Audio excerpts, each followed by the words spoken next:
नमस्कार, स्वागत है आपका। क्या पाकिस्तान में कुछ बड़ा परिवर्तन होने वाला है?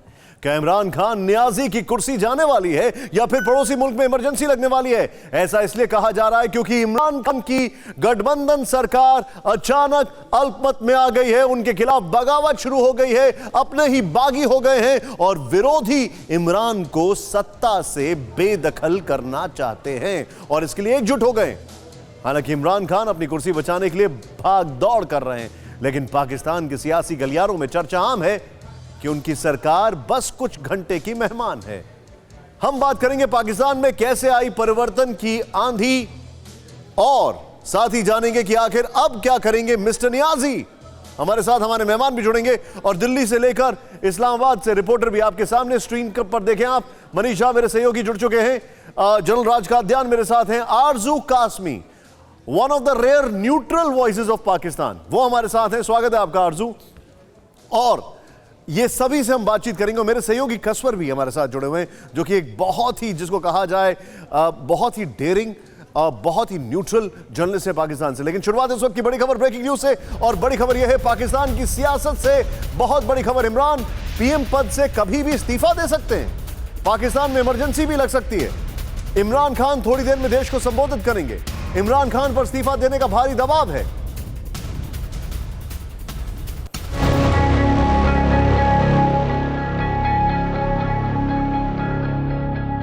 सीधे मैं आपको लेकर चलता हूं इस पूरी खबर पर, हम बातचीत करते हैं। लेकिन हमारे हिंदुस्तानी, हमारे भारतीय दर्शकों के लिए आरजू के पास मैं चलूंगा। आरजू, मैं चाहूंगा कि आप इसको बहुत सरल तरीके से जो इंडियन व्यूअर्स हैं उनको समझा दें कि आखिर ये हो क्या रहा है।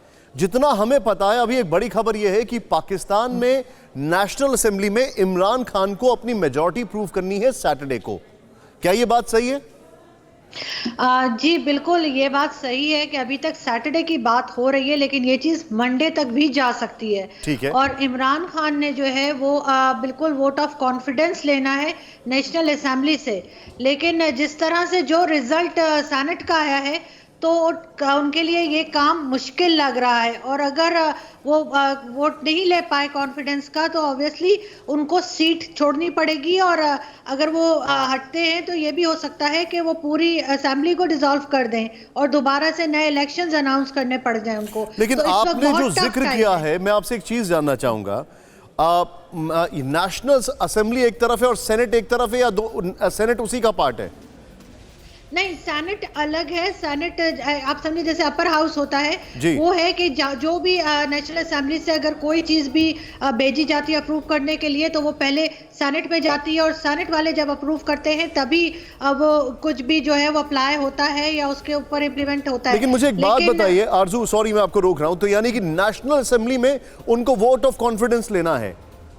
जी, नेशनल असेंबली में उन्हें वोट ऑफ कॉन्फिडेंस लेना है और अगर वो उधर नहीं ले पाए तो ऑब्वियसली उनकी सीट तो जाएगी ही जाएगी। लेकिन वो ये भी कर सकते हैं कि वो पूरा सिस्टम को ही डिसॉल्व कर दें। अच्छा, एक चीज और मुझे समझाएं, आप मुझे ये बताएं, अभी जो मेरे पास जानकारी है वो ये है कि सेनेट में 37 सीट्स जो थी उनमें से 18 इनके पास गई, पीपीपी को सिर्फ 8 मिली हैं और पीएमएलएन को 5 मिली हैं। सेनेट में इनकी ताकत मजबूत है, उन्होंने वहां पर गेन्स किए हैं। तो क्या इसका मतलब ये नहीं है कि उनके लिए बहुत डिफिकल्टी नहीं होने वाली है? क्या ये नहीं समझा जाए? नहीं, ये नहीं समझा जाए क्योंकि ये पीडीएम यानी जो सारी अपोजिशन पार्टीज हैं वो आपस में मिली हुई हैं। अगर आप उन सबको जोड़ के देखेंगे तो वो इतने कमजोर नहीं खड़े हुए, वो मजबूत खड़े हुए इनके सामने। क्योंकि आप पीपीपी या पीएमएलएन को अलग करके ना देखें, उनको साथ में देखें। अच्छा, क्योंकि वो पीडीएम की तरफ से लड़ रहे हैं। तो एक बात और मुझे बताएं, अभी जो उनकी ये जो एक वो एड्रेस करने जा रहे हैं थोड़ी देर के अंदर इमरान खान, वो क्या एक्सपेक्टेड है? क्या ये बात सही है कि वो रिजाइन कर सकते हैं? जब अब उनको अपनी मेजॉरिटी प्रूव करना है तो रिजाइन क्यों करेंगे? या इमरजेंसी की घोषणा, वो भी मुझे लगता है एक ऐसा ऑप्शन है जो कि नहीं होता दिखाई देता है। इमरान खान क्या बोल सकते हैं? क्या कुछ फेस सेविंग एफर्ट होगा? क्या उनको वो जो ताकत मिल रही है पाकिस्तान आर्मी से उसका रिफ्लेक्शन होगा? क्या होगा? हम स्पेकुलेट बस करना चाहते हैं। सर, मुझे नहीं लगता कि रिजाइन करेंगे क्योंकि पाकिस्तान की हिस्ट्री में कभी भी किसी ने भी रिजाइन नहीं किया। वो ज़्यादा से ज़्यादा ये कहेंगे कि जी सेनेट इलेक्शंस में पैसा चला है और हमारे लोगों को ख़रीदा गया है, इस वजह से उनको सीट्स कम मिली हैं। वो ज़्यादा से ज़्यादा इस चीज़ के ऊपर जाएंगे। उसके बाद वो जो हमेशा 3 साल से वो बात करते रहे हैं करप्शन की और लोगों के ऊपर एलिगेशंस लगाते रहे, वो वही दोबारा दोहराएंगे। अच्छा, मुझे एक चीज बताइए, मैं आपसे एक चीज जानना चाह रहा हूं। कादियान साहब, मैं आपके पास आ रहा हूं, लेकिन मैं चाहता हूं भारत के दर्शकों को सारी तस्वीर साफ हो जाए। मैं एक चीज आपसे जानना चाह रहा हूं। मैंने जो पाकिस्तानी रिपोर्ट्स पढ़ी हैं उसमें यह है कि पाकिस्तान की जो इमरान खान की पार्टी है उसमें इलेक्टेड और सेलेक्टेड, बल्कि यह कहा जाए इलेक्टेड और नॉन इलेक्टेड लोग जो हैं उन्हीं के बीच में रिफ्ट है और उसी की वजह से उनके फाइनेंस मिनिस्टर हार गए। अब जब इमरान खान साहब ने धमकी दी आज कि मेरी सरकार को गिराने की जो कोशिश कर रहे हैं, कुछ नहीं होने वाला, मैं माइनॉरिटी में नहीं आने वाला, मैं उनको जेल में बंद कर दूंगा, ये उनका इशारा ऑपोजिशन की तरफ है या अपनी पार्टी में बैठे ऑपोजिशन की तरफ है? उनका इशारा दोनों की तरफ है, क्योंकि जब 2018 का इलेक्शन हुआ था तब इमरान खान साहब की पार्टी के जो ऐसे लोग हैं जो बहुत पैसे वाले हैं, उन्होंने बहुत से एमएनएस को खरीदा था और इनकी पार्टी ज्वाइन करने को कहा था। अब वही चक्कर उल्टा पड़ा है और वही चीज़ इनको खुद फेस करनी पड़ रही है। तो वो सिर्फ और सिर्फ फेस सेविंग कर रहे हैं, उसके ज़्यादा वो कुछ नहीं कर पा रहे। अच्छा, अब मैं सीधे चलूंगा कादियान साहब के पास, उसके बाद मैं मनीष के पास भी आऊंगा। सर, ये जो कुछ भी पाकिस्तान में हो रहा है, हमें ये नहीं भूलना चाहिए कि अभी अभी वहां पर हमारा सीज फायर हुआ है पाकिस्तान के साथ और उसको मानने की बात चल रही है।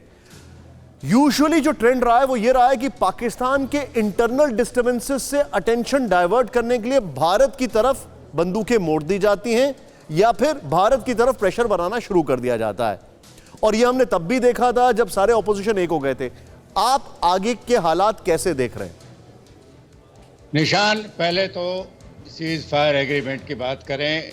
ये एग्रीमेंट सिर्फ 2 डीजीएमओस के बीच में हुआ है। ओके। सीज फायर एग्रीमेंट 2003 में 2 प्रधानमंत्रियों के बीच में हुआ था जी, उसको भी नहीं माना गया। तो ये मान के चलना है कि ये सीज फायर एग्रीमेंट होल्ड करेगा, मुझे नहीं लगता इसमें कोई सच्चाई है। हमको वही सतर्कता बनाए रखने पड़ेगी। Point taken sir. दूसरा, पाकिस्तान में होगा क्या? पाकिस्तान में वही होगा जो पाकिस्तान की आर्मी चाहिए। नहीं सर, मेरा सवाल ये, जो पाकिस्तान में हो रहा है उसका डायरेक्ट इंप्लीकेशन भारत से संबंधों पर क्या होगा?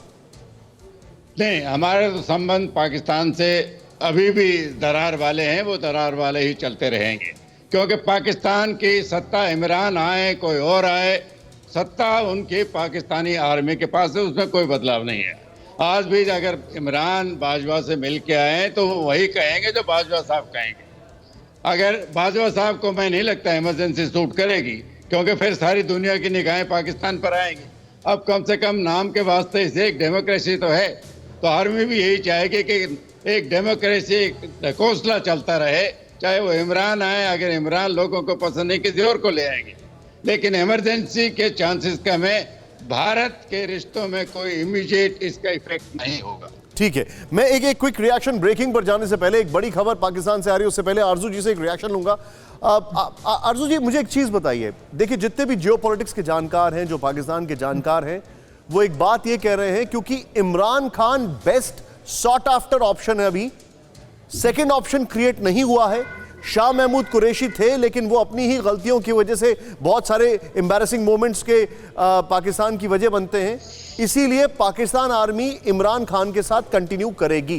क्या ये बात सही है? हो भी सकता है, लेकिन ज़्यादा चांसेस नहीं है, क्योंकि इमरान खान के लिए जिस तरह के नेगेटिव बातें हुई हैं, चाहे वो असेंबली के अंदर हो, असेंबली के बाहर हो या फिर पब्लिक में हो, तो इसलिए इमरान खान को कंटिन्यू करना बहुत मुश्किल हो जाएगा और इनको चेंज करना ही पड़ेगा, चाहे वो कोई भी फेस लेकर आए, मगर उनको चेंज करने, मेरा ख्याल से चेंज करना पड़ेगा इमरान खान को। मैं आपके पास एक बहुत बड़ा सवाल लेकर आऊंगा, लेकिन बड़ी खबर पाकिस्तान से आ रही है। पाकिस्तान के पीएम इमरान की टेंशन बढ़ गई है। 6 मार्च को सदन में बहुमत साबित करना होगा, यानी सैटरडे को। पाकिस्तान के डॉन अखबार के हवाले से एक खबर आ रही है, सैटरडे को नेशनल असेंबली में इमरान खान को अपना बहुमत प्रूव करना पड़ेगा और इस बात की प्रेस कॉन्फ्रेंस बाकायदा शाह महमूद कुरैशी ने भी की है। शाह महमूद कुरैशी ने भी ये की है। मैं सीधे आऊंगा मनीष के पास। मनीष, आप भारत की एमईए को कवर करते हैं, आप पीएमओ को कवर करते हैं।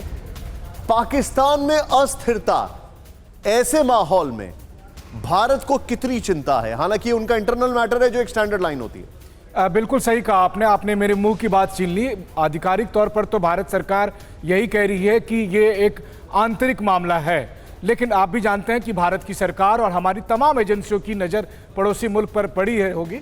और इस समय हम लोग आंकड़े के तहत अगर भारत और पाकिस्तान का कंपेयर करें तो जिस तरह हमारे यहाँ लोकसभा और राज्यसभा है, उसी तरह से पाकिस्तान में नेशनल असेंबली और सीनेट है। हुआ यह है कि सीनेट के एक महत्वपूर्ण सीट पर इमरान खान हार चुके हैं। ऐसी स्थिति में तमाम दलों की यह मांग है कि पाकिस्तान की जो नेशनल असेंबली है, जो हमारे लोकसभा के जैसा है, उसमें यह बहुमत साबित करें। और जानकारी के मुताबिक शनिवार को 12 बजे के बाद बहुमत साबित करना है। अहम बात यह है कि अभी की जो मौजूदा स्थिति है, वहां पर पाकिस्तान की नेशनल असेंबली जो कुल 342 सीटों की है और उसमें बहुमत पाने के लिए 171 सीटें चाहिए। मौजूदा तौर पर इमरान खान की पार्टी और सरकार के सभी गठबंधन को मिलाकर 178 सीटें बनती है, उसमें इमरान खान की पार्टी की 157 सीटें हैं। लेकिन हुआ यह है कि सीनेट के चुनाव में जिस तरह से क्रॉस वोटिंग देखने को आई है, उसके बाद से ऐसा लग रहा है कि 157 सीटों वाली इमरान खान की पीटीआई पार्टी में भी बहुत सारे लोग बहुमत साबित करते समय बागी हो सकते हैं और ऐसी स्थिति में विश्वास मत हो सकते हैं। भारत के अंदर से क्या खबर आ रही है मनीष?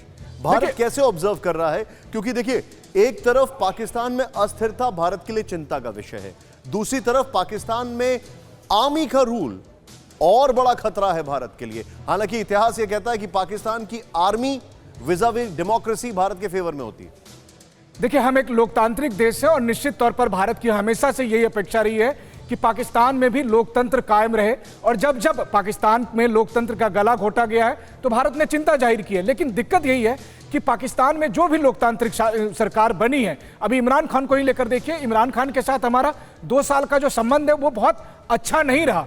अगर आप कंपेयर करें नवाज शरीफ के संबंध में, जिस समय प्रधानमंत्री मोदी भी पाकिस्तान गए, और या फिर नवाज शरीफ के साथ जिस तरह का 1-to-1 संबंध था, लेकिन इसको भी इस तरह से प्रोजेक्ट किया गया। हमारे लिए यह है कि जो भी लोकतांत्रिक तौर पर चुनी हुई सरकार पाकिस्तान में रहेगी, उसको हम बहुत ही ज्यादा स्वागत करते हैं। भले ही पाकिस्तान की तरफ से बार बार चाहे लोकतांत्रिक सरकार हो या फिर सैनिक तानाशाह हो, वो छुड़ा भोगते रहे, लेकिन लोकतंत्र अगर वहां जिंदा रहता है। क्विक रिएक्शन, क्या आरजू जी, क्या यह समझा जाए कि इमरान खान जिस तरीके से उनके अपने फाइनेंस मिनिस्टर हार गए, वो अपने आप में एक बहुत स्ट्रांग मैसेज है उन्हीं की पार्टी के अंदर से कि पार्टी के लोगों को इमरान पसंद नहीं है? बिल्कुल सर, ये बहुत स्ट्रांग मैसेज है और इसी वजह से मेरा ख्याल है कि कुछ परेशानी भी है और कुछ घबरा भी रहे हैं प्राइम मिनिस्टर, इसीलिए वो एड्रेस करने भी जा रहे हैं आज। और ये तो बहुत दिनों से सुना जा रहा था, बहुत से लोग सामने भी आए थे। इसी पॉइंट से मैं कंटिन्यू करूंगा, लेकिन ये देखने वाली बात है कि कौन से अच्छी कठपुतली मिलती है पाकिस्तान आर्मी को। अभी इमरान खान है तो वही चलेंगे।